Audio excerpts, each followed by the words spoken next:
Most modern cricket fans will have no idea who this picture is of, but that is Herbert Strudwick, better known as Struddy, one of the most celebrated cricketers of the early 20th century, a player whom it was considered worth every penny spent on a ticket to come see play.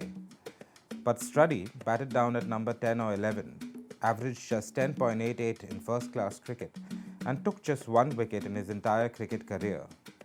The crowds weren't coming to watch Struddy bat or bowl. They came to watch him keep wicket. 100 years on, a keeper batting any lower than number 7 is unimaginable. When you think of modern keepers, you think of Joss Butler's audacious ramp shot, Quinton de Kock's silky cuts, Johnny Bairstow bludgeoning spinners, and MS Dhoni revving up the helicopter. It's been a gradual evolution.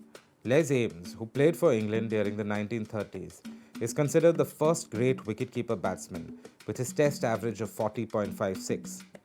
He was an outlier in his generation.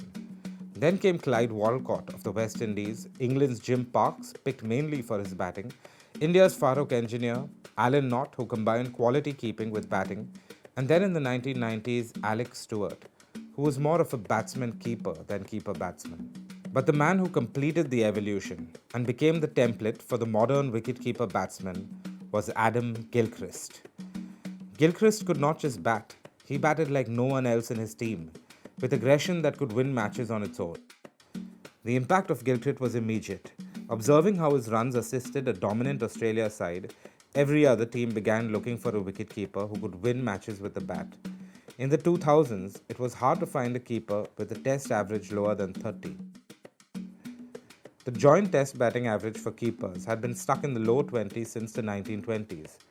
After Gilchrist's debut, it's been above 32. In ODIs, the difference is even more pronounced. Before Gilchrist's debut in 1996, keepers averaged just above 20 in ODIs. Since then, they average more than 30.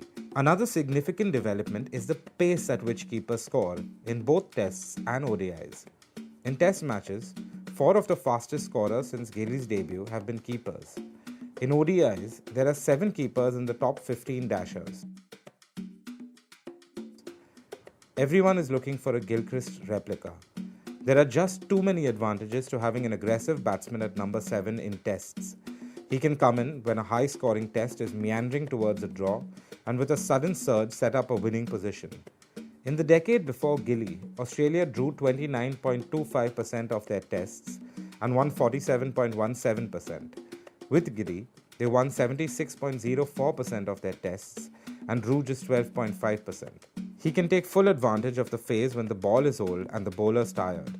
He can counter-attack after a top-order collapse to bring his side back in the game quickly.